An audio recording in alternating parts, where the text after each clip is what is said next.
In this video essay I will be looking at two documentaries with different approaches to their interview strategies. The first documentary is Histoire d'un secret, or History of a Secret, directed by Mariana Otero, which follows her quest to uncover the circumstances of her mother's death. The second film is The Thin Blue Line, directed by Earl Morris, which depicts the circumstances which led to the wrongful conviction of Randall Adams for the murder of a police officer. Both films use interview techniques which differ from each other to achieve their desired effect, and in this video I'll be comparing and contrasting these techniques. The techniques I will be focusing on are the presence or absence of director's voice, the framing of the interviews, whether the interviews are staged or improvised, the style of the interviewer, and the conditions of the interviewee. The first technique I will focus on is the presence or absence of the director's voice in the interviews. We can clearly see with History of a Secret the presence of the director, as Mariana Otero actively takes part in the documentary, conducting all the interviews.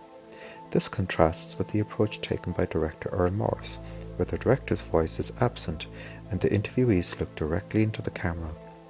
Both directors use approaches which best suited the approach to the narrative they'd hoped to depict, but also conveys a certain tone and mood.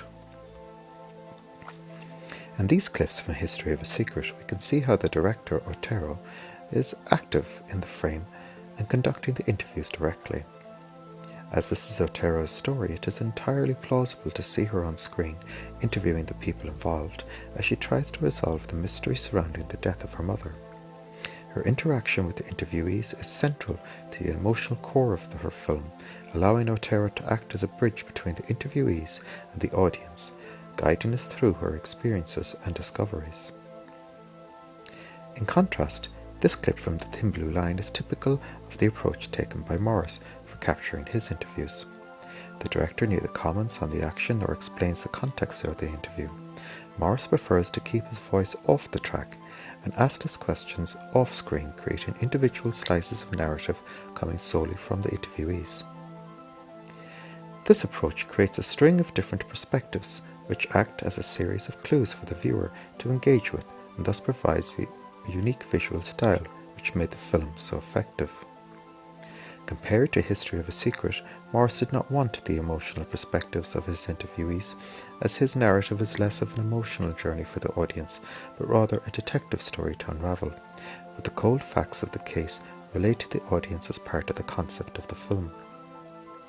Had Morris strayed from this aesthetic, he would have broken the spell he creates between the viewer and the interviewee.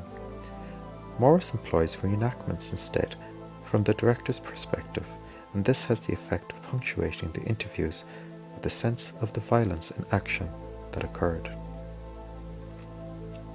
The next technique I will be looking at is the framing and positioning of the subjects in the following side-by-side comparison of interviews taken from both films.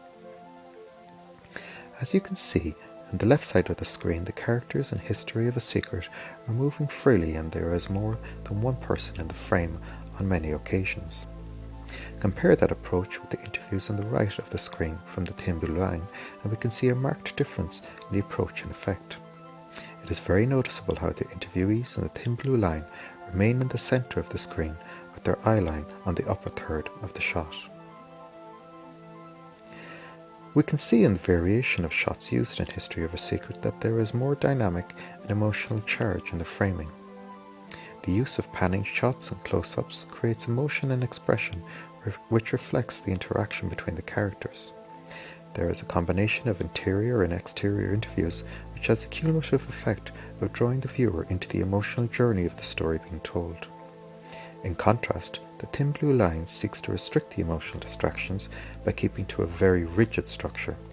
The resulting effect is similar to the interaction an audience would have with a radio play, where they would have to listen intently to the story being told to make any sense of it. Any visual distractions in the form of complex camera work would not have added to the goal of getting the viewer to piece together all the details of the story being described. In the final section of this video, I'll be looking at the conditions of the interviews and whether the interviews are staged or improvised. The following selection of clips will look at the different approaches and their effects. In the thin blue line we have already noted the rigidity of the framing, but what of the conditions? In the first interview from the film, the location of the interview Randall Adams is in a specific place, a prison. The prison location can be identified by the details of the background and from Adams' clothing, quickly establishing him as an inmate. David Harris is presented in the same manner, with the background and his clothing portraying him as an inmate in a different location. The succeeding interviews all follow the same pattern of locking the interviewee into a specific place to characterize their part in the story. This approach creates an identifiable visual reference for the viewer, which dispenses with the need to give that interviewee an introduction and clearly creates a character for these people in the narrative, as well as mirroring the feeling of incarceration itself. The interviews are staged inasmuch as the interviewees are responding to off-camera questions which are carefully designed by Morris.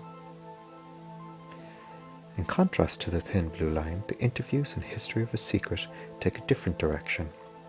Otero is discovering the truth of her mother's death through the process of conducting the interviews and improvises and adjusts to the information she uncovers along the way.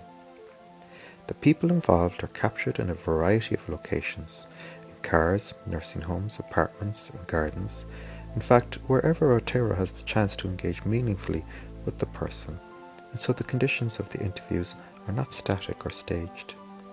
The exception to this is perhaps where she invites friends and family back to the original apartment where they met and posed for her mother, but even here they interact without instruction. In summary, the two documentaries both contain a mystery, and the directors Morris and Otero search for the truth only to find a parade of damaged lives the result of tragic events, with the people who are left behind never truly free of its burden. Morris captures his subjects in a confined environment with strict control over the style and mood in order that he could convey the complex narrative of so many differing viewpoints.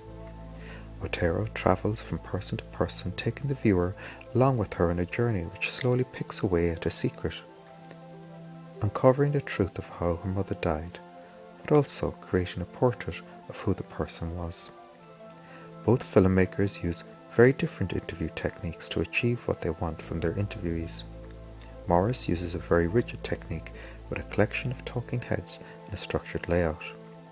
In contrast, Otero uses a more varied approach to her interviews, which results in a more emotional experience.